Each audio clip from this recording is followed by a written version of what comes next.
नमस्कार. Thank you विद्याताई. सर्वप्रथम सकल संत विचार मंच, कोथरूड पुणे आणि पिताश्री परिवार प्रतिष्ठान तसंच डॉक्टर गवा करंदीकर भारतीय संस्कृती व्यासपीठ यातील सहभागी सर्व मान्यवरांना मी मनापासून अभिवादन करते. अ, आणि अर्थातच कैलासवासी संध्याताई कोल्हटकर आणि माझी आई सौ राजलक्ष्मी बर्वे यांच्यात बोलणं झाल्यामुळे मला आज गीता रहस्यातील सांख्ययोग या विषयावर बोलायला संधी मिळाली आहे. त्याबद्दल पुन्हा एकदा सगळ्यांचे मनापासून आभार मानते. सगळ्यात महत्त्वाचं, तुम्ही जे लाईव्ह श्रोते आता उपस्थित आहात त्यांना सुद्धा खूप मनापासून धन्यवाद. कारण आता मी पण लाईव्ह आहे, तुम्ही पण लाईव्ह आहेत. अर्थातच आपले हे रेकॉर्डिंग पुढे अवेलेबल असणार आहे. त्या त्या क्षणासाठी, त्या त्या पिरियडसाठी मी लाईव्हच असणार आहे त्या त्या श्रोतृवर्गाला. सो पुन्हा एकदा धन्यवाद म्हणते सगळ्यांचं. आणि आजचं हे जे काही आपलं सांख्ययोग, गीता रहस्यामध्ये लोकमान्य टिळकांनी सांख्ययोगावर काय भाष्य केलेलं आहे हे मी आज सांगू पाहणार आहे. विषय खूप सखोल आहे, मोठा आहे आणि खरोखरीच लोकमान्य टिळकांना पहिल्यांदा नम्र अ, अभिवादन करते. कारण या निमित्तानं खूप छान माझा अभ्यास झाला आणि टिळकांच्या बुद्धिमत्तेची व्याप्ती अ, मला कळली. आणि खरोखरीच या एका तासात हे मी कसं मांडणार आहे आत्ता मला माहिती नाही. बघूयात कसा कसं हा फ्लो जातो तो. तर सगळ्यात पहिल्यांदा मला सांगायला आवडेल की टिळकांनी अतिशय अभ्यासपूर्ण गीता रहस्यामध्ये सांख्ययोगाविषयी सातत्यानं भाष्य केलेलं आहे. हे केवळ सांख्ययोग आपल्याला याच्या आधीच्या लेक्चर्समध्ये खूप छान पद्धतीनं समजावून दिलेलाच आहे सकल संत व्यासपीठामध्ये. अ, टिळकांनी केवळ सांख्यशास्त्र आहे तसं गीता रहस्यामध्ये न टाकता, न सांगता स्वतः त्याच्यावर संशोधन करून काय म्हटलं आहे, का म्हटलं आहे कपिल मुनींनी, किंवा त्याचबरोबर फार महत्वाची गोष्ट म्हणजे अ, हा सांख्ययोग आणि बरेचदा टिळकांनी वेदांत, उपनिषद, गीता यातल्या तत्वांना सांख्ययोगाच्या तत्वांचं सातत्यानं अ, आधार घेत की इथे साम्य आहे, इथे फरक आहे, असे आपल्याला दाखले दिलेले आहेत. त्यामुळे हे एक आनंद वाटला मला अभ्यास करताना की केवळ कपिल मुनींनी जे सांख्य योग लिहिलेला आहे तो फक्त मी सांगणार नाहीये, तर टिळकांनी त्याच्यावर त्यांचं काय भाष्य केलेलं आहे, त्यांची टीका काय केलेली आहे, त्यांचं मत काय दिलेलं आहे, इतरांची मतं त्या सांख्ययोगानुसार काय काय वेदांतात आहे, काय काय उपनिषदात आहेत, काही पाश्चात्य शास्त्रज्ञांची काही मतं ह्याला समान आहेत का नाही आहेत, मतभिन्नता आहे का मतं समानता आहे, या विषयावर देखील टिळकांनी गीता रहस्यामध्ये भाष्य केलेलं आहे. आणि त्याच्यामुळे हा असा सर्वसमावेशक अभ्यास आपला होणार आहे. तर आपल्या आत्ताच्या हा जो काही माझे व्याख्यान असेल त्याच्यात काय काय विषयावर आपण हा प्रवास सुरू होणार आहे तो बघूयात. कारण मी म्हटलं तसं विषय सखोल आहे आणि एकच तास आहे. नो डाऊट मी बोलणार आहे, तुम्ही ऐकणार आहात. माझी सगळ्यांना पुन्हा एकदा नम्र विनंती आहे की म्हणजे माझी खात्री पण आहे, पण तरी देखील एक विनंती आहे की पूर्ण अटेन्शननं हा एक तास ह्या सांख्ययोगाविषयी समजण्यासाठी द्यावा. याचं कारण मी एक मेन महत्वाचं असं सांगते की सांख्ययोग का शिकायचा. मला कळलेली गोष्ट अशी की केवळ आपल्याकडचं ते तत्वज्ञान आहे आणि ते लिहिलंय म्हणून आपल्याला माहिती पाहिजे अशा फक्त पुस्तकी प्रमाणात हे न शिकता याचा आपल्याला प्रत्यक्षात काय उपयोग करता येईल. तर ह्याच्यात प्रमुख संकल्पना अशी आहे की मी म्हणजे आपण जे काही आयुष्य जगतो प्रत्येक जण, त्या जगताना आपण खूप गोष्टी लावून घेत असतो, खूप सुख लावून घेत असतो, आनंद लावून घेत असतो आणि त्याचप्रमाणे अर्थातच दुःख, राग, वैताग ह्या सुद्धा गोष्टी लावून घेत असतो. आपल्याला या सांख्ययोगातून दररोजच्या जीवनात काय शिकता येईल असं मला वाटतं, ते म्हणजे सांख्ययोग तुम्हाला जेव्हा समजून येईल त्यानंतर मी खरंच कोण आहे, खरंच मला जाणवतं एखादी गोष्ट, आनंद असेल, दुःख असेल, तर मी किती गांभीर्यानं घेतलं पाहिजे आणि ते नक्की मी म्हणजे कोण आहे. मी म्हणजे ही जी काही आनंदी जोगदेव, हा देह, हे मन, ह्या भावना म्हणजे आनंदी जोगदेव किंवा म्हणजे मी आहे, का मी म्हणजे कोणीतरी आत्मा, पुरुष आणि जो निर्विकार आहे, साक्षी आहे, हे सांख्ययोग आपल्याला सांगतं. आणि आय एम व्हेरी शुअर की हे जेव्हा आपल्याला छान उलगडत जाईल त्याच्यानंतर आपण आपल्या दररोजच्या जीवनात एकदा तरी हा विचार करून बघायला हरकत नाही, की जेव्हा आपण दुःखी होतो, जेव्हा आपल्या मनासारखं होत नाही, आपण नाराज होतो, त्यावेळेला हा सांख्ययोग आठवावा, की खरंच हे माझं मन म्हणजे खरंच कोणतं माझं आहे, हे कोण आहे मी? तर एक मिनिट स्वतःला अलर्ट करता आलं सांख्ययोगाच्या शिकवणुकीतून, तर ह्याचा खरा उपयोग आहे. त्यामुळे असं अजिबात समजू नका, की सांख्ययोग शिकायचा म्हणजे काहीतरी जड, काहीतरी असं खूप हेवी काहीतरी आपण शिकणार आहोत, असा त्याचा प्लीज अर्थ घेऊ नका. उलट ह्याचा आपल्याला दररोजच्या जीवनात, दररोजच्या सायकोलॉजीमध्ये, दररोजच्या जगण्यात आपल्याला छान उपयोग करून घ्यायचा आहे. त्यामुळं आपण हा प्रवास समजून घेऊया. टिळकांनी त्यांच्या गीता रहस्यामध्ये सांख्ययोग कसा कसा कसा मांडत गेलेले आहेत, समजवत गेलेले आहेत, उलगडत गेलेले आहेत. तुम्ही स्लाइडमध्ये बघू शकताय, की प्रकरण 7वं आणि प्रकरण 8वं गीता रहस्यातील हे खास करून कपिल सांख्यशास्त्र, ज्याला त्यांनी क्षर अक्षर विचार असं टायटल दिलेलं आहे, शीर्षक दिलेलं आहे. ह्याच्यात अनेक गोष्टी आपण शिकणारच आहोत. अ, प्रकरण 8वं आहे, ज्याच्यात विश्वाची उभारणी आणि संवारणी. मी मगाशी म्हटलं तसं सांख्ययोगाचा उपयोग मी म्हणजे नक्की कोण?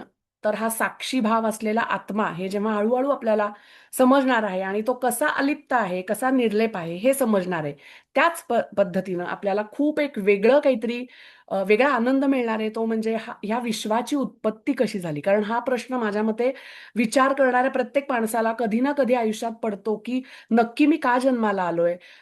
किंवा आलीये आणि हे सगळं सुख-दुःख याच्या भोवताली किंवा आजकाल अनेक जण म्हणजे अनेकांचे मृत्यू होतात, जन्म होतात. हे नक्की काय आहे आणि कुठं संपणार आहे? असा जर विचार कधी काळी तुमच्या बाबतीत झालेला असेल, तर तुम्ही योग्य लेक्चरसाठी आलेला आहात. कारण एक-एक करत हळू-हळू मागं जात-जात आपल्या अस्तित्वापासून आपलं अस्तित्व नक्की कुणापासून निर्माण झालं? अच्छा, आपल्या आई-बाबांपासून. अच्छा, मग आई-बाबा कुठून निर्माण झाले?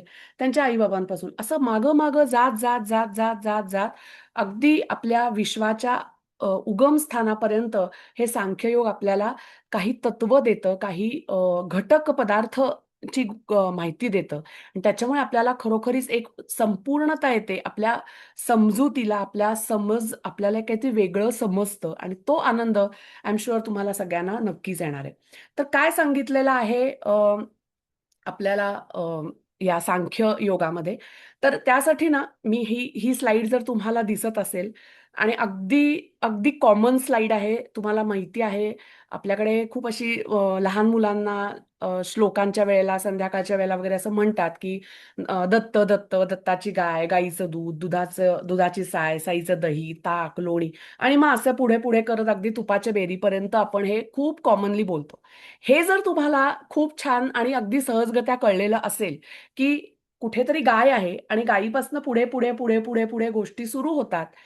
हेच तत्व ह्यातलं हे जे मूळ तत्व आहे, काहीतरी एक मेन स्रोत आहे आणि त्याचा हळू पुढे धागा जोडत 2 संज्ञा सांगितलेल्या आहेत टिळकांनी, सत्कार्यवाद आणि गुणपरिणाम. ह्या विषयी आपल्याला या गुणपरिणामवाद हा जो शब्द लिहिलेला आहे किंवा संज्ञा लिहिली आहे याविषयी आपल्याला टिळक सांगतात. त्याच्यात मी मुद्दामून बघा 1 आणि 2 असे आकडे लिहिलेले आहेत. दत्त महाराज ह्याला मी 1 नंबर दिलेला आहे आणि गाय जिच्यापासून ही स्ट्रीम सुरू होते, गाय, दूध, साय, ही मी 2 आकडा दिलेला आहे. आता मी हे ना कुणाशी तरी साधर्म्य करणारे जे सांख्ययोगात सांगितलं गेलेलं आहे. काय सांगितलं गेलंय बघा. आता तुम्ही इथेच बघू शकता. अं, पुरुष लिहिलेला आहे, 1 आकडा दिलाय, 2 आकडा दिलेला आहे प्रकृती. प्रकृतीच्या तिथे लिहिलेलं आहे अव्यक्त, जी अजून अव्यक्त आहे, कुठेही तिला व्यक्तता आलेली नाही. इथे टिळक आपल्याला सांगतात, की समप्रमाण त्रिगुणांचं आहे. सत्व, रज, तम समप्रमाणात बसलेले आहेत. कुठलीही हालचाल नाहीये. प्रकृती अजून प्रकृती अशी जस्ट म्हणतीये, पण काहीही सुरुवात नाहीये. तिचा जेव्हा या पुरुषाशी म्हणजे नंबर 1 शी किंवा आकडा नंबर 1 शी संयोग होतो, तेव्हा काहीतरी त्रिगुणात हालचाल व्हायला लागते आणि एक इच्छा निर्मिती होते, ज्याला टिळकांनी सांख्यकारिकेनुसार किंवा सांख्ययोगानुसार अभ्यास करून आपल्याला सांगितलेलं आहे, त्याला महत किंवा बुद्धी किंवा इच्छा असं म्हटलं गेलेलं आहे. तिथून पुढे या इच्छेला काहीतरी अजून आपलं प्रकटीकरण व्हावं, हे ही इच्छा झाल्यावर त्याचं पृथक्करण होतंय. इतक्या वेळ मी एकटीच होते, प्रकृती या नावाने अव्यक्त होते, मला काही कळत नव्हतं. जी नंबर 2 आहे, मी मुद्दामून आकडे बोलणार आहे, याचं कारण आपल्याला पुढच्या स्लाइड्समध्ये कळणार आहे. अहंकार पृथक्करणानंतर की ह्या प्रकृतीपासून प्रत्येक वेगळ्या वेगळ्या पदार्थांची निर्मिती सुरू झालेली आहे. मगाचचं जे आपण स्लाइड पाहिली, अ, गाईचं दूध, दुधाची साय, साईचं दही, हे जे तुम्हाला सहजगत्या कळलेलं आहे, आता त्याच सहजतेनं तुम्ही या काही वेगळ्या शब्दांकडे, जे ऍक्च्युली सांख्ययोगात आपण ऑलरेडी शिकलेलो आहे मागच्या लेक्चर्समध्ये. तर अहंकारानंतर तन्मात्रा आहे. तन्मात्रानंतर म्हणजे जसं दही, दह्यापासून ताक, ताकापासून लोणी, लोण्यापासून तूप, अगदी तद्वतच एकापासून एक, एकापासून एक, एकापासून एक, कसं पूर्ण पंचमहाभूतापर्यंत, म्हणजे हे जे आपलं शरीर आहे प्रत्येकाचं, तिथपर्यंत आपल्या ह्या वेगळ्या वेगळ्या विश्वाच्या पदार्थांची किंवा घटकांची कशी निर्मिती झाली, हे टिळक आपल्याला खूप डिटेलमध्ये सांगतात. अ, जेव्हा का आपण पंचमहाभूतापर्यंत पोहोचतो, म्हणजे आपल्या देहापर्यंत पोहोचतो, त्यावेळेला आपल्याला एक महत्वाचं टिळक सांगतात, की आत्तापर्यंत आपण देहापर्यंत पोहोचलेलो असलो तरी सुद्धा हे अजूनही सगळं अचेतन आहे, अजूनही सगळं निर्जीव आहे. कारण ह्याच्या पुढे आपल्याला जेव्हा जन्म घ्यायचा असतो, एखादी सजीवता किंवा एखादा चेतनामय अस्तित्व यायचं असेल, तेव्हा नक्की काय घडतं, तेही आपल्याला टिळक ह्याच्या पुढे सांगतात.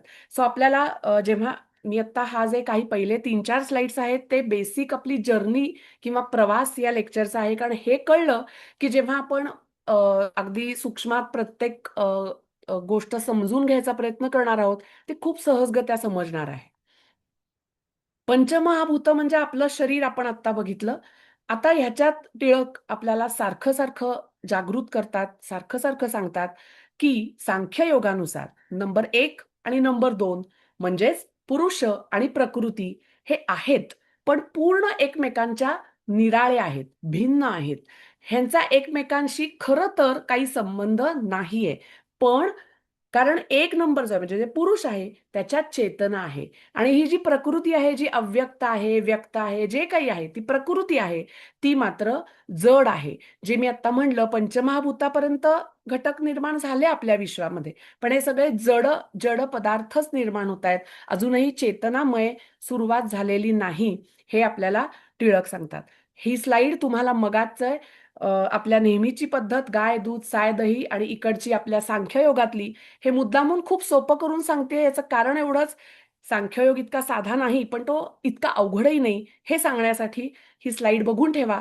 कारण उगीचच काहीतरी जड आपण काहीतरी हेवी शिकतोय, बापरे सत्कार्यवाद, बापरे गुणपरिणामवाद म्हणजे काय, तर फार काही नाही. दुधातल्याच ज्या काही बेसिक गोष्टी आहेत, पोटॅन्शियल आहे, जे बीज आहे, जी शक्ती आहे, तीच साईमध्ये उतरणार आहे.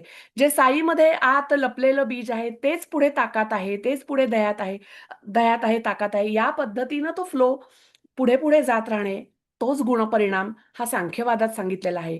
की मूळ अव्यक्त प्रकृतीपासून व्यक्त प्रकृती, ती कशी महत, अहंकार, तन्मात्रा, पंचेंद्रिय, कर्मेंद्रिय, असं करत करत करत करत पंचमहाभूतापर्यंत पहिल्यांदा आपल्याला टिळक सांख्ययोगातले हे प्रकार सांगतात, वेगळे वेगळे घटक सांगतात. त्याच्यानंतर टिळक आपल्याला अ, ह्या गोष्टीची एक जाणीव करून देतात, की ह्या पुरुषाला हे जेव्हा कळणार आहे, मी मगाशी सांगितलं, की पुरुष आणि प्रकृती हे खरं तर 2 भिन्न अस्तित्व आहेत. पुरुष हे चेतनामय आहे, प्रकृती ही जड आहे. आता ज्या पुरुषा आता महत्वाची गोष्ट टिळक अर्थात पुढे येणार आहे, सांगतात ती म्हणजे हा जो पुरुष आहे तो म्हणजेच प्रत्येकाचा आत्मा आहे. सांख्ययोगामध्ये एक पुरुष अशी कल्पना नाहीये. पुरुष म्हणजे आत्मा. तर अनेक पुरुष, अनेक आत्मे आपल्या या भूतलावर असणार आहेत, हे या सांख्ययोगामध्ये सांगितलं गेलेलं आहे. आता जेव्हा मरण कल्पना हा जेव्हा विषय येतो, की ज्या पुरुषाला दोन दोन प्रकार सांगतात टिळक. एक आहे जो ज्ञानी पुरुष आहे, म्हणजे ज्ञानी आत्मा आहे. त्याला कळलंय की माझं आणि प्रकृतीचं अस्तित्व जरी असलं एकाच वेळेला, तरी ते भिन्न आहे. असं जेव्हा ज्ञान होतं, त्यावेळेला तो पूर्ण निराकार, निर्विकार होऊन कैवल्याकडे जातो. पण ज्याला ज्ञान होत नाही, जो या सुखदुःखाच्या फेऱ्यात अडकत राहतो, त्याला पुन्हा त्या पुरुषाला त्या आत्म्याला पुन्हा एकदा त्या प्रकृतीशी कनेक्ट होणं गरजेचं आहे, कारण तो ज्ञानी नाहीये. आणि मग काय होतं, तर मी जे आता याच्या आधी तुम्हाला सांगितलं की पंचमहाभूत म्हणजे आपल्या स्थूल शरीरापर्यंत ही निर्मिती आपण बघितली.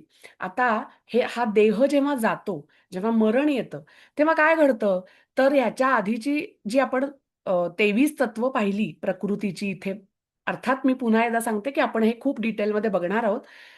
आपण जर्नी बघतोय, काय काय शिकायचंय.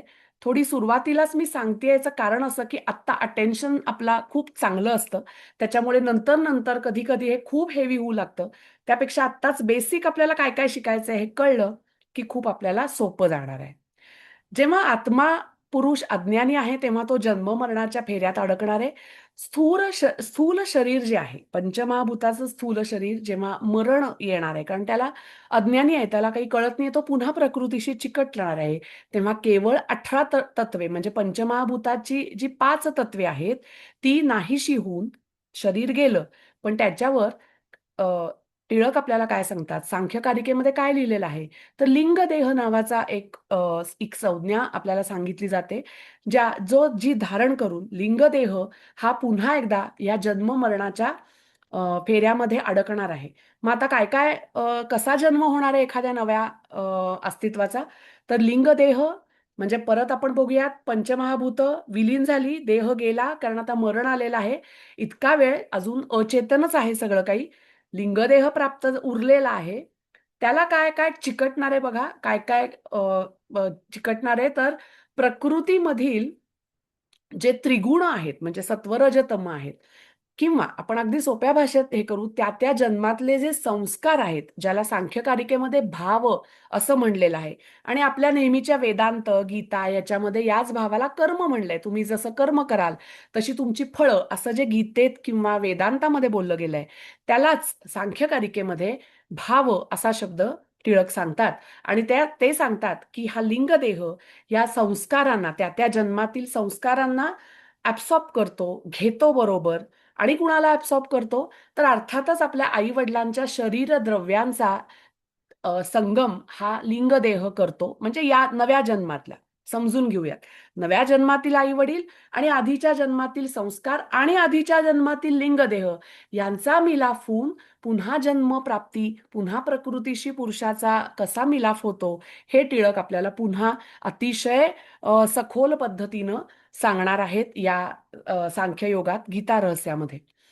त्यानुसार टिळकांनी ह्याच्यात अशी पण माहिती दिलेली आहे की हा सगळा सांख्ययोगाचं कनेक्शन कायम 3 गुणांशी अ, अबाधित आहे. कारण सांख्य म्हणजे 3 गुण किंवा त्रिगुण हे आपल्याला लक्षात ठेवायचं आहे, पर्टिक्युलरली प्रकृतीच्या संदर्भात. तर जेव्हा जेव्हा सत्वगुण जास्त असेल तेव्हा अ, म्हणजे अशी ही चेतना कोणता जन्म घेणार आहे, तर देवयोनीत जन्म घेऊ शकतो. जेव्हा रजोगुण जास्त आहे तेव्हा तो मनुष्य जन्म घेऊ शकतो. जेव्हा तमोगुण जास्त आहे तेव्हा तो तिर्यक योनी किंवा वृक्ष योनी, अशा काही उदाहरणं टिळकांनी आपल्याला सांगितलेली आहेत. पुढे टिळकांनी आपल्याला सांख्य योगाविषयी माहिती देताना ही सुद्धा इतक्या डेप्थमध्ये माहिती दिलेली आहे, ती म्हणजे मानवी योनी जर एखाद्या जीवाला प्राप्त होणार असेल, म्हणजे तो पुरुष नव्या जन्मात प्रकृतीशी पुन्हा संयोग आल्यावर त्याला मानवी योनीतनं काय काय पुन्हा एकदा अ, गाईचं दूध, दुधाची साय, साईचं दही, दह्याचं ताक, हे करत करत स्टेप्स ज्या आहेत, ज्या सांख्ययोगाचा खूप मूल आधार आहे, त्यानुसार कसा जन्म होतो, कशी वाढ होते एखाद्या जीवाची, तर ती मानवी योनीमध्ये गेल्यावर रेतोबिंदू अशी संज्ञा सांगितली आहे, कलल अशी संज्ञा सांगितलेली आहे, बुदबुद अशी संज्ञा सांगितलेली आहे. ह्या सगळ्या टप्पे पार करत करत मांस परिपूर्णता येऊन हे स्थूल शरीर आपल्याला प्राप्त होतं, असं सांख्यकारिकेत सांगितलं गेलं असं टिळक आपल्याला सांगतात. आणि महत्वाचे टिळक पुन्हा एकदा आपल्या सगळ्यांना जागृत करतात की आता आपल्याला वाटेल की हा, झालं आता आपल्याला आपल्याला जन्म मिळाला, तर या पुढील जन्मात देखील पुरुषाचं वेगळं पण अजून कळलेलं नाहीये, कारण ते कळण्यासाठी हा जन्म घेतला गेलाय, हे लोकमान्य टिळक आपल्याला पुन्हा एकदा ठळक करतात. आता आपण पाहिलं की जे अज्ञानी आत्मे आहेत, अज्ञानी पुरुष आहेत, म्हणजे खरं सांगायचं तर तुम्ही आम्ही आपण सगळ्यांनी जन्म घेतलाय, याचा अर्थच आपण अज्ञानी आहोत हे पहिल्यांदा छान ऍक्सेप्ट करूयात. पण एक अजून छान गोष्ट सांख्य सांगतं की प्रत्येक आत्मा, प्रत्येक पुरुष पुन्हा पुन्हा का जन्म घेतोय, तर ते सखोल ज्ञान घेण्यासाठी, की काय आहे नक्की पुरुष, नक्की मी कोण आहे, ह्या शोधासाठीच आपण प्रत्येकाने जन्म घेतलेला आहे. त्यामुळे तिथे आशा आहे. याच्यावर पुढे टिळक आपल्याला सांगणार आहेत की कैवल्य पुरुषासाठी काय महत्वाचं आहे, आत्म्यासाठी काय महत्वाचं आहे, ते म्हणजे कैवल्य, म्हणजे निराळेपणा, केवल एक, फक्त एक मीच. हा विषय जेव्हा पुरुषाला कळेल की मी प्रकृतीशी कनेक्ट आहे, पण खरं तर मी पूर्ण निराळा आहे आणि प्रकृती पूर्ण निराळी आहे, तिच्या तिच्या जाळ्यामध्ये मला अडकायचं नाही, मी फक्त साक्षी भावानं ह्या सगळ्या गोष्टी पाहणार आहे, हे जेव्हा त्याला ज्ञान होतं, तेव्हा या ज्ञानी पुरुषास किंवा ज्ञानी आत्म्यास आपण एकदा का प्रकृतीपासून निराळे आहे कळलं, की लय ही संकल्पना सांख्यकारिकेमध्ये सांगितली असं टिळक आपल्याला गीता रहस्यामध्ये सांगतात. मग पुन्हा एकदा उलटा क्रम, म्हणजे जसं लोणी आहे, लोण्याच्या पासून अलीकडे आलं तर ताक आहे, ताकाच्या अलीकडे आलं तर दही आहे, दह्याच्या अलीकडे आलं तर साय आहे.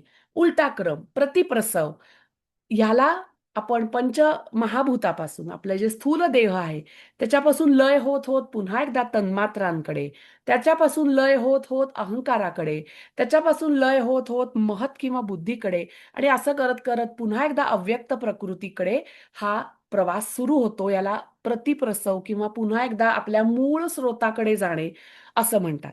सांख्ययोग इथं आपल्याला जागं करतं पुन्हा एकदा, ते म्हणजे अव्यक्त प्रकृती, म्हणजे जिथून सुरुवात झाली गाय, गाईचं दूध, गाईच्या माग परत काही नाहीये, तसंच अव्यक्त प्रकृतीच्या मागे सांख्ययोगानुसार काहीही सांगितलेलं नाही. शिवाय अव्यक्त प्रकृतीपासून ते पुरुषाकडे जाते का अव्यक्त प्रकृती लय पाहून, तर नाही म्हणून सांगितलेलं आहे. याची स्पष्टता टिळक आपल्याला देतात. त्यामुळे आता हे कैवल्य कसं येणार आहे हे जेव्हा आपल्याला शिकायचंय, की कसं कैवल्य म्हणजे हा जो निराळेपणा आहे, तर अचूक बोध त्यांनी असं सांगितलेला आहे की अ, हे एक प्रकारचं ज्ञान जे आहे आपल्याला प्रत्येक पुरुषाला येणं गरजेचं आहे. ते ज्ञान कसं येणार आहे, तर विवेक ख्याती हा ही एक संज्ञा आपल्याला टिळक सांगतात. या विवेक ख्यातीमध्ये आपल्याला सांगितलं गेलेलं आहे की अ, ह्या सर्व घटकांचा, म्हणजे जे आपण मगासपासून पाहत आहोत, की एक मूळ स्रोत आहे अव्यक्त प्रकृती, तिच्यापासून महत, तिच्यापासून अहंकार, तिच्यापासून तन्मात्रा, असं करत करत करत पंचमहाभूतापर्यंत हे सगळे घटक आपण समजून घेणं, ही पहिलं एक महत्वाचं काम आपल्याला टिळक सांगतात.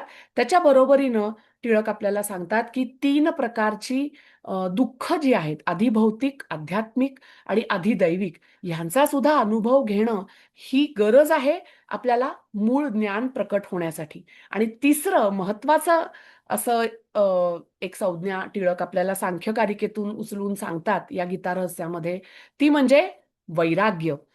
हे मी नाही, हे जे काही घडतंय माझ्या बाबतीत हे माझं नाहीये, हे यातनं वैराग्य येणं, म्हणजे ह्या सगळ्या अटॅचमेंट्स पासनं आपल्याला संन्यस्त वृत्ती येणं, वैराग्य येणं, राग कोणताही न राहणं. वैराग्य, रागचा अर्थ अनेक ज्या मोहमाया आहेत त्यातनं आपल्याला अलिप्त व्हायचंय आणि मूळ ज्ञान व्हायचंय. विवेकानं ज्ञान सांख्ययोग सांगतं की केवळ सांगितलंय म्हणून ऐकायचं नाहीये, हे समजून घ्यायचंय. कशा पद्धतीनं, हे घटक समजून, जे सांख्ययोगात सांगितलेले आहेत ते घटक, त्याचबरोबरीनं आपल्याला वैराग्य, त्याचबरोबर त्रिदुःखांचा अनुभव, या तिन्ही गोष्टींच्या मिलाफानंतर हे विवेक ख्याती हे प्राप्त होणार आहे. आणि मग काय समजणार आहे त्या प्रत्येक जीवाला, त्या प्रत्येक पुरुषाला, त्या प्रत्येक आत्म्याला, की मी खरं तर अकर्ता आहे, मी अभोक्ता आहे. आणि मग एकदा हे कळलं की अहंकाराचा आधार सुटतो, कर्माचं, भावाचं, म्हणजेच आपण मगाशी बघितलं की त्या त्या आयुष्यातील, त्या त्या जन्मातील जे संस्कार झालेत, जे जे त्रिगुणांची हालचाल होऊन जे सहज जे गुणांचे धर्म आहेत, त्यानुसार ज्या ज्या गोष्टी घडल्या आहेत, ते सगळं नष्ट व्हायला नक्कीच मदत होते. या 3 ज्या स्टेप्स किंवा पायऱ्या सांगितलेल्या आहेत, मी पुन्हा एकदा सांगते, सांख्ययोगातल्या ह्या ज्या 3 पायऱ्या सांगितलेल्या आहेत, हे वेगळे-वेगळे घटक ज्याच्यापासून विश्वाची निर्मिती झाली आहे. दुसरी गोष्ट, प्रत्येक जीवानं या तिन्ही दुःखांचा अनुभव घेणं, कारण त्या अनुभवांनीच त्याला हे कळणार आहे, की हा सगळे दुःख, हे सगळे मला का होतायत, त्यातला मी कोण आहे? मुळात ही दुःख का होतात? ती जाणीव म्हणजे काय? यासारख्या ह्याच्यातनं आपण म्हणतो तसं तावून सुलाखून बाहेर पडून जेव्हा एकदा हे ज्ञान होणार आहे, की 1 मिनिट हे सगळं जे काही चाललंय, ते माझ्यासाठी मुळात चाललेलंच नाहीये. मी फक्त साक्षी आहे. ही प्रकृतीचा खेळ चालू आहे. हे मला खरं तर दुःख नाही. हे जेव्हा मीपणाची जाणीव जेव्हा नाहीशी होणार आहे, तेव्हा हा आत्माला आपण एका स्वतःच्या आरशात पाहणार आहोत. या पुरुषाकडे आपण जाणार आहोत. सांख्ययोगामध्ये म्हणजे सांगितलं गेलेलं आहे, की कैवल्य प्राप्ती हा विषय महत्वाचा सांगितला गेलाय. निराकार किंवा निराळेपण प्रकृतीपासूनचं पुरुषाचं हे टिळक आपल्याला अधोरेखित करतात. ही आत्ता मी सांगितलेला हा प्रवास आहे. आत्ता आपण काय-काय शिकणार आहोत, हे जिस्ट आहे. हे जर तुम्हाला पूर्ण कळलेलं असेल, तर आता पुढचे जे स्लाइड्स आहेत, ते आपल्याला अतिशय वेगानं जाता येतील. कारण मूळ गाभा कळलेला आहे, की सृष्टीमध्ये सांख्ययोगानुसार वेगळे-वेगळे घटक आहेत. त्याला एक प्रकारचा क्रम आहे, सत्कार्यवाद त्याला म्हणतात आणि एका गुणातून दुसऱ्या गुण, दुसऱ्या गुणातून तिसरं गुण, एक-एक ॲड करत-करत अधिक होत-होत पुढचा घटक पदार्थ तयार होतोय. ही सांख्यांनी प्रक्रिया मांडलेली आहे. हा पहिलं ज्ञान प्रत्येक जीवानं, प्रत्येक आत्म्यानं संपादित करायचंय. दुसरी गोष्ट, या जन्मात त्या जन्मात आलेले वेगळ्या प्रकारची दुःख, आधी भौतिक आणि आध्यात्मिक जी आपण अधिदैविक अशी जी 3 प्रकारची दुःख पाहिली, त्यातनं आधी भोगून त्या जाणीवा घेऊन नंतर समजून घ्यायचंय, की 1 मिनिट ती मी नव्हे, तो मी नव्हे आणि मग हे एक वेगळं वैराग्य आणायचंय. वैराग्य म्हणजे आपल्याला गुहेत पाठवलेलं नाहीये किंवा पूर्णपणे सगळं त्याग करा, काहीच करू नका, असं सांख्ययोग सांगत नाही. वैराग्य कुठल्याविषयी सांगतं सांख्ययोग? जे टिळकही सांगतात, की वैराग्य ह्या गोष्टी मीपणापासूनचं वैराग्य, ह्या 3 गोष्टी गीता रहस्यामध्ये टिळकांनी प्रामुख्यानं सांगितलेल्या आहेत, ज्याच्याद्वारे सांख्ययोग त्यांनी अतिशय सखोल अभ्यासाने स्पष्ट केलेला आहे. अ, सो जेव्हा लोकमान्य टिळक गीता रहस्यामध्ये सांख्ययोग सुरुवात करतात. आता आपण थोडं वेगानं जायला हरकत नाही, कारण हे सगळं आपल्याला बेसिक कळलेलं आहे. जन्म कसा होतो ह्याविषयी पण बोललं गेलेलं आहे. घटक कसे आहेत तेही आपण समजणार आहोत. मृत्यू कसा होतो, त्यावेळेला लिंगदेह कसा बाहेर पडतो, नवा जन्म कसा होतो आणि केवल किंवा कैवल्य म्हणजे आत्म्याचं, पुरुषाचं निराळेपण, ह्या सगळ्या वेगळ्या पायऱ्यांमध्ये आपण आता समजून घेऊयात सांख्ययोग गीता रहस्यामधील काय काय सांगितलं गेलेलं आहे. तर टिळक सांगतात, की उपनिषद हा मोठा भाऊ आणि सांख्य हे थोडा धाकटा भाऊ असं समजायला हरकत नाही. टिळकांनी वेळोवेळी वेदांत, गीता, इतर पाश्चिमात्य शास्त्रांचे सुद्धा दाखले या सांख्ययोगाबरोबर दिलेले आहेत. सातत्यानं त्यांनी सांगितलेलं आहे, की सांख्य हे विश्लेषणात्मक ज्ञान आहे, तत्वज्ञान आहे. तर्क त्याच्यात सतत सांगितला गेलेला आहे. बरेचदा सांगितल्यानुसार खूपसं साम्य आपल्याला वेदांतात, गीतेमध्ये सांख्य तत्वज्ञानाशी मिळतं. परंतु जे मी मगाशी सांगितलं, की पुरुष आणि प्रकृती हे पूर्णपणे वेगळे आहेत. हे एकमेकांच्या संदर्भात म्हणजे प्रकृती पुरुषात विलीन होते किंवा पुरुषाची शक्ती म्हणजे प्रकृती असे वेदांतासारखे प्रकार सांख्यामध्ये नाहीत. हे कृपया प्रत्येक अभ्यासकानं, प्रत्येक श्रोतृवर्गानं लक्षात ठेवावं. हे सांख्ययोगाचं वैशिष्ट्य आहे.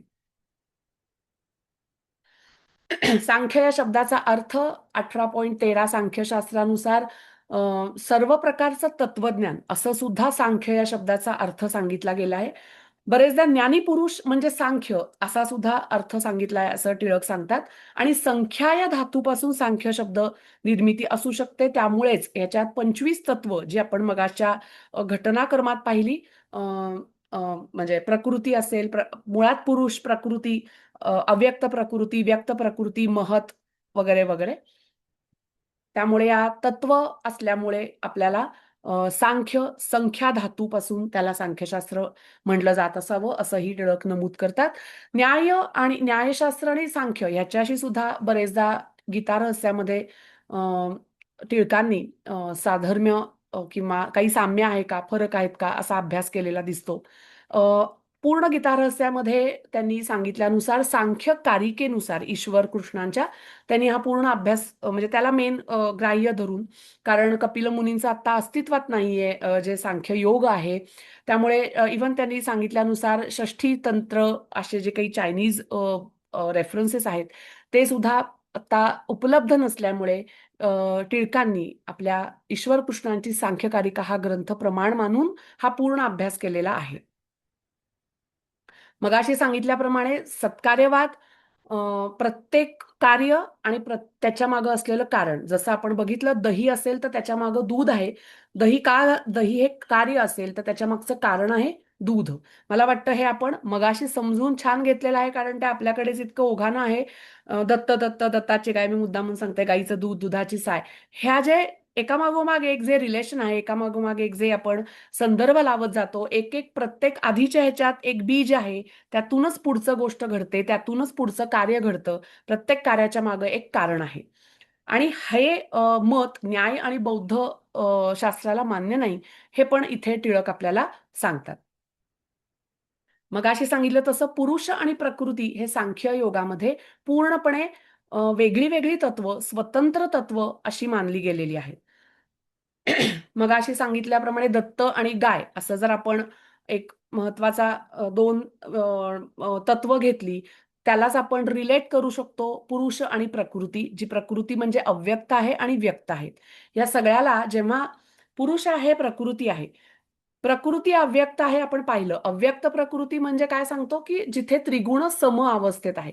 जेव्हा ती पुरुषाशी संयोग पावते त्यावेळेला या प्रकृतीमध्ये हालचाल होते. पुरुष तसाच आहे. संयोग पावली प्रकृती, परंतु हालचाल जी आहे ती फक्त प्रकृतीमध्ये होते आणि मग ती व्यक्त होते. हे आपण समजून घेऊ, आणि एकदा का ती व्यक्त झाली, की हा सृष्टीचा सगळा पसारा सांख्यांच्या मते मांडला गेला आहे.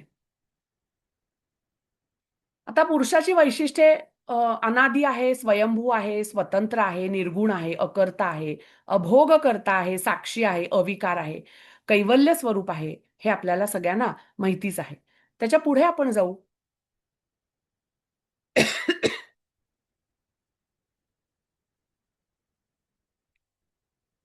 मगाशी मी म्हणलं तसं प्रकृतीच्या मागे अव्यक्त म्हणजे आपण व्यक्त प्रकृती, अव्यक्त प्रकृती, लय जेव्हा आपण पाहिला, की मूळ देह आहे पंचमहाभूतांचा, तो एक एक करत करत करत जेव्हा लय पावणार आहे, जेव्हा अ, नवीन जन्मासाठी अज्ञानी आत्मा जो असणार आहे, ज्याला कैवल्य प्राप्ती नाही झाली, त्याला पुन्हा जन्म घ्यायचा आहे, त्यासाठी त्याला मरण कंपल्सरी आहे. या मरणाच्या वेळेला तो पंचमहाभूत म्हणजे जे दिसतंय शरीर ते अ, अ, टाकून देणार आहे. आणि मग ते सांगतात, की एक एक करत मागं मागं मागं मागं मागं जात ह्या 18 तत्वांनी, लिंगदेहानी तो जेव्हा अव्यक्त प्रकृतीपर्यंत जातो, त्याच्या मागं प्रकृतीच्या मागं काही परत कारण नाहीये. जसं दह्याच्या मागं दूध आहे, दुधाच्या मागं गाय आहे, पण गायीच्या मागं काही नाही, हे सांख्यवाद सांगतं. आणि आपल्याला आता सांख्यवाद समजून घ्यायचा आहे गीता रहस्यामध्ये टिळकांनी काय अभ्यासला आहे. त्यामुळे मी हे सांगत आहे, की आपण हे जर उदाहरण घेतलं, की दागिना आहे आणि त्याच्या मागं ते कशामुळे झालाय सोन्याचा दागिना, तर सोन्यामुळे झालाय. तर सोन्याच्या मागं सांख्यवाद जात नाही. वेदांत या सोन्याच्याही मागं जातो बरं का. वेदांत या प्रकृतीच्या मागे, पुरुषाच्या मागे एक परमतत्व मानतो. सांख्यवाद किंवा सांख्ययोग ते मानत नाही, असं टिळक पुन्हा पुन्हा सांगतात. तर प्रकृतीविषयी काय सांगितलंय, ती सुद्धा अनादी आहे. ती सुद्धा स्वयंभू आहे, जसा पुरुष आहे. पण ती सगुण आहे, कारण आपण पाहिलं प्रकृती म्हणजे 3 गुण आहेत, सत्व, रज, तम. पण महत्वाचा ठळक फरक म्हणजे ती अचेतन आहे. ती परिवर्तनशील सुद्धा आहे. हे पुन्हा या स्लाइडमध्ये तुम्ही बघू शकता, की पुरुषाची काय वैशिष्ट्ये, प्रकृतीची काय वैशिष्ट्ये आहेत. टिळकांनी गीता रहस्यामध्ये खूप छान समजावून सांगितलेलं आहे. आपण पुढे जाऊयात. अव्यक्त प्रकृती आपण समजून घेतोय, ज्याच्यात सत्व, रजतम हे तिन्ही गुण अतिशय शांत आणि समप्रमाणात आहेत. जेव्हा ते पुरुषाच्या संपर्कात येतात तेव्हा मात्र हालचाल होते आणि व्यक्त प्रकृती निर्माण होते. आपल्याला थोडं वेगानं जावं लागणार आहे कारण आपल्याला खूप अजून समजून घ्यायचं आहे, पण आय एम शुअर आपल्या पहिल्या जर्नीमध्ये जे आपल्याला लक्षात आलंय त्याचंच आता हे रिपिटेशन असणार आहे, त्यामुळे तुमची उजळणी होणार आहे.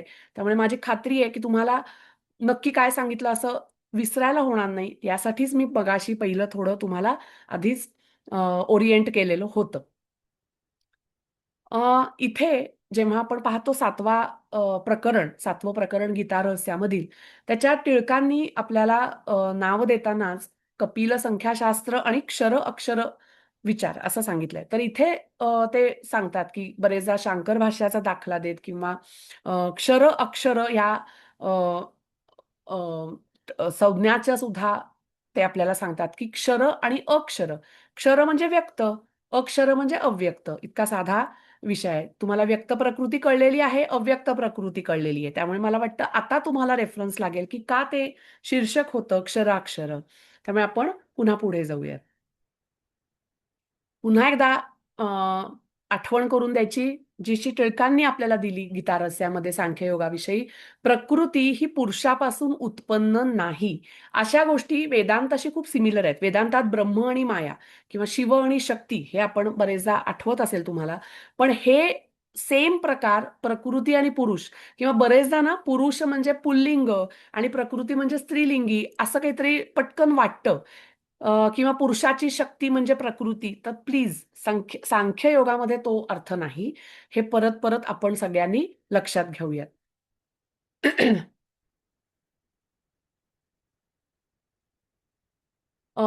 आपल्याला टिळक इथे खास नमूद करतात, की सांख्ययोगामध्ये जे वेदांतात आहे, जे गीतेत आहे, ते ईश्वर, काल आणि स्वभाव ह्या ज्या संज्ञा आहेत, त्याच्याविषयी मात्र सांख्ययोग काहीही बोलत नाही. किंबहुना ईश्वर, काल, स्वभाव अशा प्रकारच्या संज्ञा ज्या वेदांतात मानल्या गेल्यात, त्या सांख्ययोग मानत नाही, हे जाता जाता आपल्याला टिळक सांगत आहेत. अनेक पुरुष आहेत, म्हणजेच आपण मगाशी समजून घेतलंय, की पुरुष म्हणजे आत्मा. किती जीव आहेत या पृथ्वीवर किंवा ओव्हरऑलच, तर त्याच्या पृथ्वी हा एक परत प्रकार आहे. अनेक जीव आहेत. तर त्या प्रत्येक जीवाच्या मागे तो आत्मा आहे किंवा तो पुरुष आहे आणि तो पुरुष खरं तर निर्विकार आहे. त्याला जेव्हा प्रकृती चिकटते, तेव्हा तो त्या ह्याच्या थोडासा कनेक्ट होतोय प्रकृतीमुळे आणि प्रकृतीपुढे हा सगळा पसारा नेतीये. तो पण उगीचच काहीतरी समजून घेतोय, की मला त्रास होतोय, मला आनंद होतोय, काय होतंय नाही कळत नाहीये आणि मग एक दिवशी त्याला सडनली कळतं, की हे सगळं खोटं आहे. हे उगीचच चाललंय. मी खरं तर शांत आहे, मी खरं तर निर्विकार आहे, मी खरं तर एकटा आहे, मी खरं तर केवल आहे. आणि तिथे जायचंय प्रत्येकाला. पुढे जाऊयात आपण. आपण मगाशी पाहिलं वेगळी तत्व. आता आपण हा पसारा म्हणजे आताच ऍक्च्युली तत्व बघायची आहेत आपल्याला, की ही तत्व म्हणजे आपल्या या घटक तत्व विश्वाची संहारणी किंवा कसं उभारणी झालेली आहे. संहारणी म्हणजे कशा प्रकारे त्याचे क्रम आहे, हे सुद्धा खास सांख्ययोगामध्ये सांगितलं गेलंय. जसं मगाशी मी सांगितलं, की वेदांताचा रेफरन्स टिळकांनी अभ्यासला आहे. त्याचप्रमाणे गीतेमध्ये त्यांनी अर्थातच अभ्यासलेला आहे. त्याचप्रमाणे दासबोध त्यांनी वेळोवेळी दाखले दिलेले आहेत. काही हेकोलेसारखे पाश्चात्य शास्त्रज्ञांचे सुद्धा त्यांनी आपल्याला बरेचदा दाखले दिलेले आहेत. तर आता हा पसारा कसा चालू आहे तो आपण बघूयात. ही स्लाइड तुम्हाला सांगते की परब्रह्म, हिरण्यगर्भ, सृष्टी, ब्रह्मदेव ह्या क्रमानं बरेचदा सृष्टी निर्मिती अनेक पुराणांमध्ये, मनुस्मृतींमध्ये, गीतेमध्ये किंवा अगदी वेदांतामध्ये सांगितली गेली असं टिळकांनी अभ्यासलं आहे. त्यामुळे टिळक सांगतात की सृष्टिक्रम ही जी सांख्य योगामध्ये जो काही मुद्दा आहे तो बऱ्याच इतर तत्वांना सुद्धा मान्य आहे. तर सांख्यसृष्टीची निर्मिती ही जी सांख्य योगामध्ये जी सृष्टीची निर्मिती सांगितलेली आहे त्याविषयी टिळकांनी आपण जो मगाशी पाहिला गुण परिणामवाद म्हणजे पहिल्या गुणातून काहीतरी अजून ऍड होतं, दुसरा गुण तयार होतो. दह्यापासून पुढे ताक होणार आहे. ताकामध्ये दह्याचे गुण लपलेत, पण काहीतरी ऍड होऊन ताक आलंय. ताकामध्ये जे होतं त्याच्यातनं पुढे लोणी आलं, लोण्यामध्ये ताकातले गुण आलेच, दह्यातले पण गुण आले, अजून काहीतरी ऍडेड व्हर्जन झालं. दॅट इज नथिंग बट गुणपरिणामवाद आहे. सो अव्यक्त अवस्थेत असलेली ही जी प्रकृती आहे ती गुणांच्या परिणामामुळे व्यक्त होते. हे म्हणजे सांख्यवाद न किंवा सांख्ययोग हा बरेचदा तात्विक तर्कशुद्ध विश्लेषणात्मकच बोलतो. तो घटकांबद्दल बोलतो. तो डायरेक्ट माणसांविषयी डायरेक्ट भावनांविषयी खूप म्हणजे नाहीच बोलत. तो गुणांविषयी बोलेल, सत्व रजतम, त्याची विषमता त्याची समानता, तो याविषयी बोलेल. या प्रकारे एखादं संज्ञा स्पष्ट करतो सांख्ययोग. मगाशी सांगितल्याप्रमाणे आपल्याला सांख्य योगानुसार हे काही घटक साधारण 25 घटक तत्व हे टिळक आपल्याला गीता रहस्यामध्ये 7व्या प्रकरणामध्ये सांगतात. तसंच 8व्या प्रकरणात विश्व उभारणीमध्ये सुद्धा हे 25 घटक सांगितले गेलेले आहेत. त्याच्यात पुरुष हा एक, प्रकृती जी अव्यक्त आहे, व्यक्त आहे, दोन्ही प्रकार आहेत, सूक्ष्मतम मानलेली आहे. हे मुद्दामून स्लाइड महत्वाची आहे. त्याच्यानंतर जेव्हा काहीतरी करावंसं वाटतं, इच्छा व्यक्त झाली, तिथं व्यक्त होणे हा विषय सुरू झाला, तिथे महत किंवा बुद्धी असा घटक किंवा असं तत्व उदयाला आलं. इथपर्यंत सगळं एकजीवी एकसंध होतं. आता हे सगळं प्रकृतीचं चाललंय बरं का. पुरुष लिहिलंय मी, पण ते वेगळं आहे. ते इंडिपेंडंट आहे, ते स्वतंत्र आहे. हे कायम लक्षात ठेवा. तो एक घटक आपण मोजला. आता इथून पुढे जे चालू आहे ते प्रकृतीची घटनाक्रम चालू आहे किंवा क्रमश्रेणी चालू आहे, हे नक्की न विसरता लक्षात ठेवूया. तर या महत नंतर अहंकार आला. तो सूक्ष्मच आहे. अहंकारामध्ये पृथक्करण आलं, की तर मला काहीतरी माझं काहीतरी प्रकटीकरण व्हायची माझी इच्छा मग अशी झाली महतमध्ये. आता तो मीपणाची जाणीव निर्माण झाली आणि मग काय होतं, तर सात्विक किंवा सत्व गुण वाढल्यावर मन आणि 5 ज्ञानेंद्रिय आणि 5 कर्मेंद्रिय हे उदयास येतात. हे झाले 11 तत्व. मग त्यातला तामस किंवा तमगुण जो आहे तो आपल्याला 5 तन्मात्रा, 5 महाभूत असे 5 सूक्ष्म तन्मात्रा आणि महाभूत, पंचमहाभूत अर्थातच स्थूल शरीर आहेत किंवा स्थूल आहे, असे 10 घटक आपल्याला प्राप्त होतात. म्हणजे ह्या सगळे अशी श्रेणी सांख्ययोगामध्ये व्यवस्थित सांगितलेली. इथे मला नमूद करावंसं वाटतं, टिळकांनी आपल्याला खास सांगितलेलं आहे की इथे जेव्हा आपण सत्वगुण म्हणतो तेव्हा उगीच असं वाटतं की खूप चांगला गुण आणि तामस म्हणजे काहीतरी वाईट गुण, तर असा नाहीये. इथला किंवा राजस गुणाविषयी का बरं बोललं नाहीये, तर रजगुण टिळक सांगतात की सांख्य कारिकेमध्ये सांगितल्यानुसार रजगुण हा प्रवाहक आहे. तो सत्वगुणाला पुश करतो किंवा तामस गुणाला पुश करतो. तो फक्त वाहक आहे, पुश करणारा रजगुण आहे. सत्वगुण म्हणजे चांगला असं समजू नका. तामस म्हणजे वाईट असंही समजू नका. सत्व म्हणजे ज्याच्यात सूक्ष्म आहे पण इंद्रिय आहे असा त्याचा अर्थ आहे. म्हणजे त्याच्यात काही ना काही अनुभव घेण्याची क्षमता सुरुवात होऊ शकते. काही साधनं निर्माण होऊ शकतात. जसं मन आहे, ज्ञानेंद्रिय आहे, कर्मेंद्रिय आहे. पण ही जी तामस तत्व आहेत ती अशी आळशी आहेत म्हणू शकतो किंवा स्थिर म्हणजे निगेटिव्ह नाही. अशी बसलेली आहेत, जड आहेत, स्थूल आहेत, अशी शांत आहेत, स्थिर आहेत, तिथं फार हालचाल नाहीये, सुप्तावस्थेत आहेत असं म्हणू शकतो. पण ती निगेटिव्ह नाही हे नक्की लक्षात ठेवा. अशी 25 तत्व आपण समजून घेतली. मगाशी म्हटलं तसं अनुभव घेणं, प्रतिसाद ही सात्विक तत्व, तामस इंद्रिय नाहीयेत पण संवेदना आहेत, तन्मात्रा ज्या आहेत ती बीजं आहेत, ऐकू येण्याची क्षमता आहे, आवाजाची क्षमता आहे, आवाज नंतर आहे, त्याच्या मागचे शब्द वगैरे असे जे तन्मात्रा आहेत, त्या संवेदना आहेत, पोटॅन्शियल आहे, बीज आहे, हे आपण समजून घेऊ. स्थूल अवस्थेत आहे म्हणून तामस आहे, निगेटिव्ह म्हणून नाही. सो अशा प्रकारे आपण 25 हे जे घटक आपल्या सांख्ययोगाद्वारे मूळ प्रकृती च्या पुढचे सांगितलेले आहेत. परत एकदा गाईचा रेफरन्स डोक्यात ठेवा, खूप सोपं जाईल. गाईचं दूध, दुधाचं दही, दह्याचं इथं अशा क्रमानंच मूळ प्रकृती, प्रकृतीचं महत्, त्याच्यापुढे अहंकार असं सहज आहे. खूप सोपं आहे. घाबरायचं कारण नाही. जसे दत्त महाराज आणि गाय हे वेगळे वेगळे विषय आहेत त्या गाण्यामध्ये. दत्त महाराज आपले पुरुष आहेत, ते वेगळे आहेत आहेत पण ते वेगळे आहेत. त्यांचा डायरेक्ट संबंध वेगळा नाही, हेच तर समजून घ्यायचंय प्रत्येक पुरुषाला, प्रत्येक आत्म्याला. अ, टिळकांनी असं सुद्धा सांगितलंय की पुरुष म्हणजे अनेक वेळेला ज्ञ असं सांगितलं गेलं आहे. मूळ प्रकृती ही अव्यक्त आहे अशी सांगितलेली आहे आणि जी त्या अव्यक्त प्रकृतीपासून जे पुढे चालू होतात ती 23 तत्व आहेत. म्हणजे जे आपण पाहिली महत आहे, अहंकार आहे, तन्मात्रा आहेत, कर्मेंद्रिय आहेत, ज्ञानेंद्रिय असे 23 आहेत. मूळ पुरुष आणि मूळ प्रकृती हे 2 असे करून 25 सांगितले गेले आहेत. पुढे जाऊयात आपण. आपण समजून घेतलं की पंचमहाभूतापर्यंत आलो, पण ज्ञानाच्या अवस्थेनुसार आता त्याचे 2 प्रकार अ, या पुरुषाचे होणार आहेत, की एक ज्ञानी आत्मा आहे, ज्याला कैवल्य प्राप्त झालं आहे. त्याचा जन्म मरणाचा खरं तर काही संबंधच उरणार नाहीये. पण कोणता तरी म्हणजे असंख्य आत्मा अज्ञानी आहे. त्याला अजून माहितीच नाहीये. त्याला वाटतंय की हे सगळं माझ्याविषयी घडतंय. मला दुःख होतायत, मला सुख होतंय, मला छान वाटतंय, मला वाईट वाटतंय, माझा अपमान होतोय. ह्या अज्ञानी पुरुषाला मात्र पुन्हा पुन्हा जन्म घ्यायचा आहे, पुन्हा पुन्हा प्रकृतीशी संबंध सुरू करायचा आहे. आपण हे ऑलरेडी शिकलेलो आहोत पहिल्या आपल्या सुरुवातीलाच, की आता पंचमहाभूत आता काय होणार आहे? ह्या पुरुषाला पुन्हा जन्म घ्यायचा आहे कारण त्याला कळलेलंच नाहीये. त्याला ज्ञानच प्राप्ती नाहीये. मग तो आहे हे स्थूल शरीर टाकून देणार आहे. मग काय होणार आहेत? ते प्रकृतीची 23 तत्व आपण पाहिली.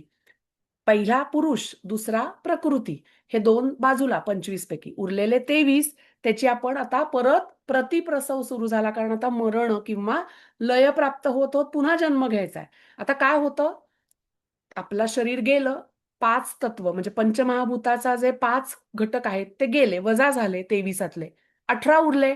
18 तत्वांचं काय झालेलं आहे? सूक्ष्म देह आहे, ज्याला गीतेमध्ये किंवा अनेक इतर तत्वज्ञानामध्ये लिंग देह असं नाव सुद्धा दिलेलं आहे, जे आपल्याला सांख्ययोगामध्ये सुद्धा दिसतं.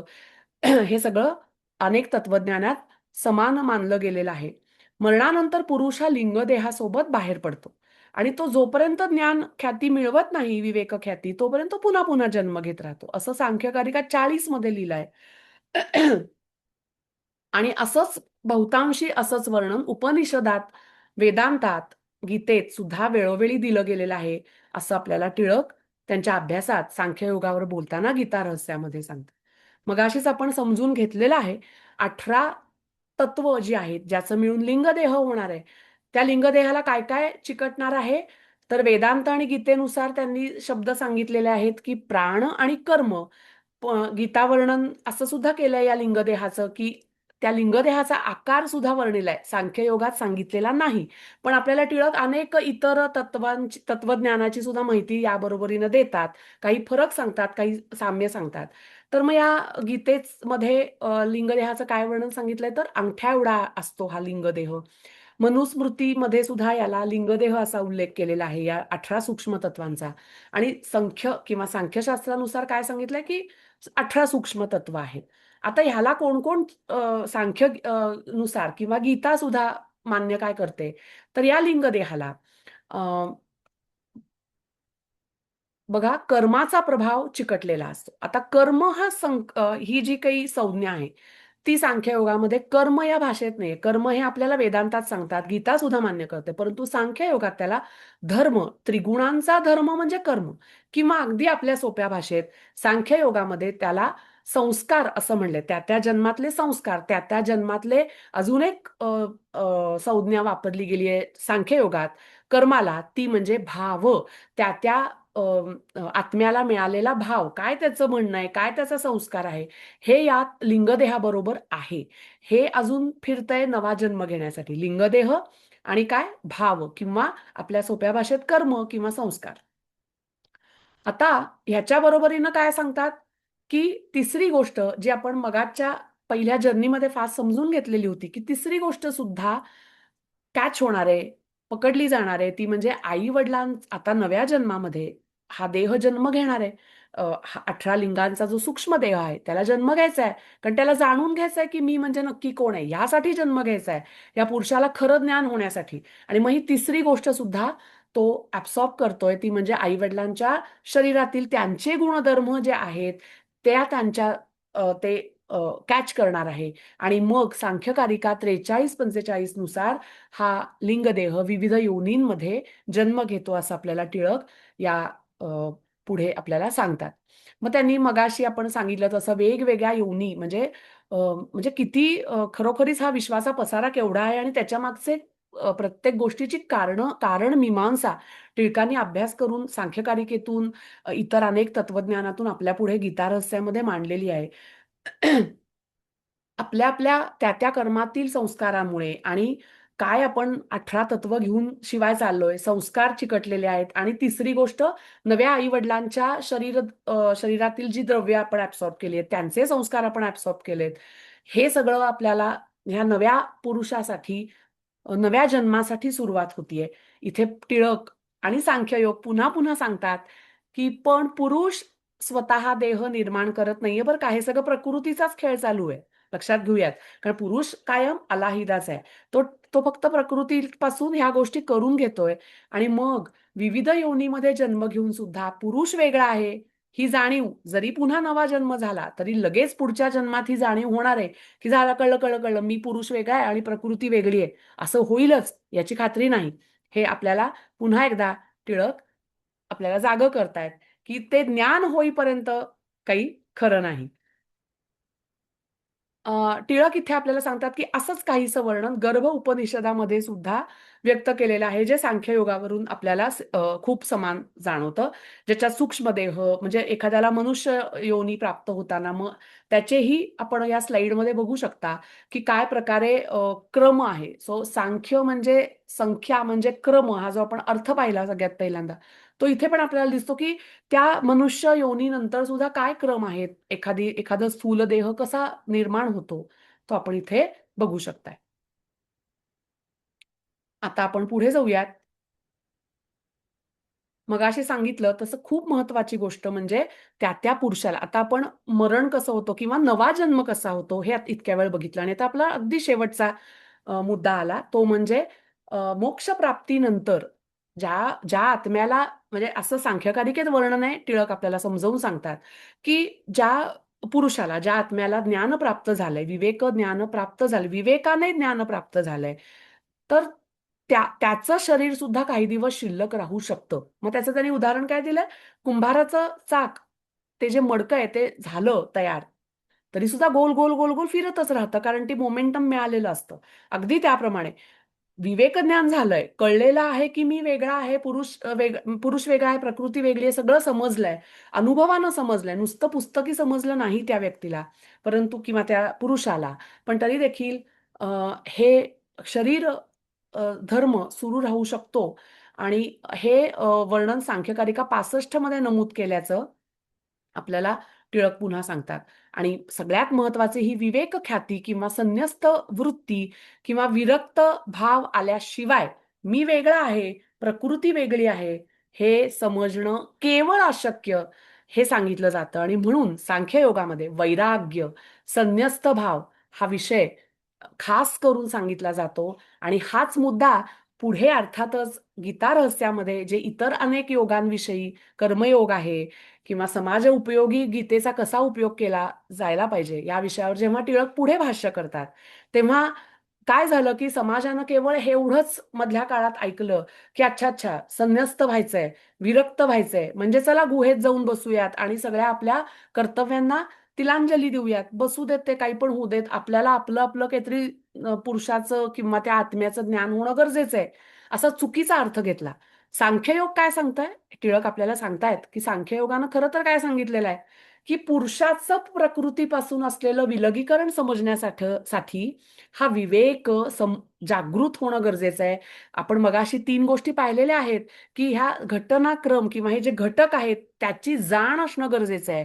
तिन्ही प्रकारची दुःख गरजेची आहेत समजून घेणं, आणि मग त्यातून ही जाणीव होणं की एक मिनिट, हे दुःख खरंच माझं आहे का. आणि तिसरी गोष्ट, ही विरक्ती, हा संन्यस्त वृत्ती आहे कुणापासून, या प्रकृतीपासूनची विरक्ती, की ती मी नव्हेच, किंवा आपण जे म्हणतो तो मी नव्हेच, मी वेगळा आहे, मी निराकार आहे, मी निराळा आहे, याची जाणीव असणं, तिथे विरक्तता आहे. त्या मीपणाला संन्यस्तपणा द्यायचा आहे, हे सांख्ययोग सांगतं. ना की कर्मापासूनच विरक्ती घ्या असं सांगत नाही. हे पुढे अनेक प्रकरणांमध्ये टिळकांनी पुन्हा पुन्हा सांगितलेलं आहे. तर आपल्याला काय समजून घ्यायचंय, अगदी शेवट आपण आलेलो आहोत. सांख्ययोगामध्ये आपल्याला लोकमान्य टिळक म्हणजे अर्थात गीता रहस्यामधील 7व्या आणि 8व्या प्रकरणात सांख्ययोगाविषयी सांगताना सांगतात की 25 तत्वांची आपल्याला समज का घ्यायची आहे तर कोण करताय, काय नक्की कोण भोगतंय, कोण बदलतंय, कोण न बदलणार आहे, हे आपल्याला हळूहळू जेव्हा हे सगळे 25 घटक कळतात, विश्वनिर्मितीचे घटक कळतात, तेव्हा आपल्याला हळूहळू हळूहळू समजायला लागतं, समजायला सुरुवात होते. कारण आपण मगाशीच आपल्याला बरेचदा वाटतं की आपण ज्ञानी आहोत, पण आपण मगाशी तत्वज्ञान शिकलोय की ज्या अर्थी आपला जन्म आहे त्या अर्थी आपल्याला काही जाणीव म्हणजे ज्ञान झालेलं नाहीये. तर या बुद्धीत हळूहळू ठसायला ह्या जन्म घेणंच गरजेचं आहे, हा अभ्यास होणं गरजेचं आहे. पुढे काय सांगितलं गेलंय की या त्रिविधांचं म्हणजे आध्यात्मिक, अधिभौतिक, अधिदैविक ही दुःख अपघात नाहीयेत बरं का. ही प्रकृतीचा स्वभाव आहे असं सांख्य सांगतं. कारण त्रिगुणांची हालचाल झाली की वेगळ्या वेगळ्या प्रकारची दुःख होणार आहेत. मग प्रकृतीत राहून कायम समाधान नाही शक्य, हे जेव्हा त्या हळूहळू आत्म्याला उमगायला लागतं, तेव्हा मग ती बुद्धी जी आहे ती हळूहळू त्या विवेकाकडे किंवा काहीतरी तर्क बांधायला लागते की काहीतरी वेगळं आहे जे अजून मला कळलेलंच नाहीये. आणि मग ही अनासक्ती किंवा सांख्यांचं वैराग्य म्हणजे जग सोडून द्या, भावना दडपा, भावनेकडे लक्ष देऊ नका असं नसून ही मी नाहीये, हा मी नव्हेच, हा अनुभव येतो. पण त्या मीपणाची पकड आपली हळूहळू हळू सैल होणं इथे वैराग्य सांख्ययोग सांगतात. हे टिळक आपल्याला पुन्हा पुन्हा नमूद करून देतात. हे जे ज्ञान आहे, ती केवळ म्हणजे सांख्ययोगातलं ते केवळ बौद्धिक माहिती नाहीये. अनुभव सिद्धता याच्यानंतरच ती स्पष्टता येणं अपेक्षित आहे. केवळ मी सांख्ययोग वाचला आणि मग मला कळलं की मी वेगळा आहे, असं सांख्ययोग सांगत नाही. ते अनुभव सिद्धच त्याला प्रमाण मानलं गेलेलं आहे. त्यामुळे हा अभ्यास करायचा आहे, पण तो अनुभवायचा सुद्धा आहे असं आपल्याला पुन्हा पुन्हा सांख्ययोग आणि अर्थातच गीता रहस्यामध्ये टिळक सांगतात. पुन्हा पुन्हा जाणीव करून देतात, आठवण करून देतात, की मी पुरुष आहे आणि हे सगळं काम जे चालू आहे, जो पसारा आहे, जे मी, तू असे जे हेवेदावे चालू आहेत, ते सगळं प्रकृतीचं काम आहे. हा निष्कर्ष जोपर्यंत आपल्या प्रत्येकाच्या मनातून, प्रत्येकाच्या बुद्धीतून हलत नाही, तोपर्यंत आपल्याला विवेकज्ञान झालं नाही, हे समजून घ्यायचं आहे. आणि त्याच्यामुळे देह सुटणं म्हणजे कैवल्य नाही बरं का. सांख्ययोग काय सांगतं, की स्वर्गप्राप्ती करा म्हणजे कैवल्य प्राप्त झालं का? तर नाही. आपल्याला मेन सांगतं, की बरेचदा असं वाटतं, की आनंद प्राप्ती, समाधी अवस्था म्हणजे कैवल्य प्राप्ती नाही. सांख्ययोग अतिशय ठाम आहे. ते म्हणजे अविवेकाचा किंवा अ, अज्ञानाचा पूर्णपणे नाश म्हणजे कैवल्य, केवलता, निराळेपण, तू आणि मी वेगळं, प्रकृती वेगळी आणि पुरुष वेगळा. हे आपण मगाचा प्रतिप्रसव पाहिला. हे आपण ऑलरेडी पाहिलेलं आहे. पंचमहाभूतापासून आपण परत मागं जात आपण अव्यक्त प्रकृतीपाशी येतो आणि ती पुन्हा एकदा अव्यक्त प्रकृती पुरुषाकडे जात नाही. ती वेगळी आहे. पुरुष वेगळा आहे. अव्यक्त प्रकृतीच्या मागे काही नाही. गाईचं दूध, दुधाची साय, गाईच्या मागं कोणी नाही. दत्त वेगळे, गाय वेगळी, पुरुष वेगळे, वेगळा, प्रकृती वेगळी. प्रकृती अनेक, सॉरी, पुरुष अनेक, प्रकृती एक. हे पण सांख्ययोगाचं विवेचन विसरू नका.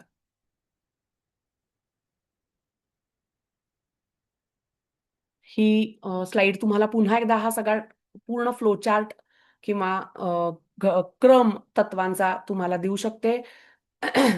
मगाचपासून आपण खूपदा बघितलेली आहे. शेवटी लोकमान्य टिळक जेव्हा 8व्या प्रकरणात सांख्य योगाविषयी त्यांचं भाष्य संपवतात, तेव्हा काय सांगतात तर प्रकृतीच्या मागे काही नाही, अव्यक्त प्रकृतीच्या मागे काही नाही, पुरुषाच्या मागे काही नाही, असं सांख्य म्हणतात. ते ते मान्य करतात कारण सांख्ययोगात तसंच सांगितलेलं आहे. मात्र ते वेळोवेळी आपल्याला सांगतात, की गीतेत असं सांगितलेलं नाही आणि त्याचप्रमाणे वेदांतात सुद्धा असं मानलेलं नाही. अद्वैत वेदांतात सुद्धा मानलेलं नाही. सांख्ययोग द्वैत मानतं, एक पुरुष वेगळा, एक प्रकृती वेगळी. वेदांत एकच मानतं, ते म्हणजे ह्या दोघांच्याही ते पलीकडे जाऊ पाहतं वेदांत. ते म्हणजे परम ईश्वर, काहीतरी परब्रह्म, परमशक्ती. आणि मग ते 9व्या प्रकरणाकडे टिळक पुढे जातात. 7वं 8वं सांख्यवर आहे अ, गीता रहस्यामध्ये आणि 9व्याकडे ते अध्यात्म किंवा वेदांत या विषयाला इथून पुढे ह्या सगळ्या सांख्याचा पाया उभारून पुढे जातात आणि वेळोवेळी त्यांनी हेच सांगितलेलं आहे की पूर्ण समाधान जर हवं असेल तर ते वेदांताकडे जातं. पण वेदांत सुद्धा अनेक तत्व हे सांख्यातूनच सांख्य तत्वाप्रमाणेच मान्य करतं. गीता सुद्धा अनेकदा सांख्य तत्वज्ञान पूर्णपणे मान्य करते. फक्त आपण अगदी पहिली पहिली स्लाइड बघितली होती की शेवट किंवा अंतिम जे ध्येय आहे ते दोघांचं वेगळं आहे. सांख्य कायम प्रकृती आणि पुरुष वेगळं वेगळं मानतात आणि वेदांत मात्र परम ईश्वर किंवा परम ब्रह्म असं काहीतरी एक वेगळं अजून एक मूळ स्रोत मानतो, अद्वैत मानतो. सांख्य हे द्वैत मानतात. मला वाटतं मी गीता रहस्यामध्ये लोकमान्य टिळकांनी सांख्य योगाविषयी काय काय सांगितलेलं आहे ते सांगायचा माझ्या बाजूनी पूर्ण प्रयत्न केलेला आहे. माझी अपेक्षा आहे की तुम्हा सगळ्यांना थोडी तरी यातनं माहिती कळालेली असेल. धन्यवाद.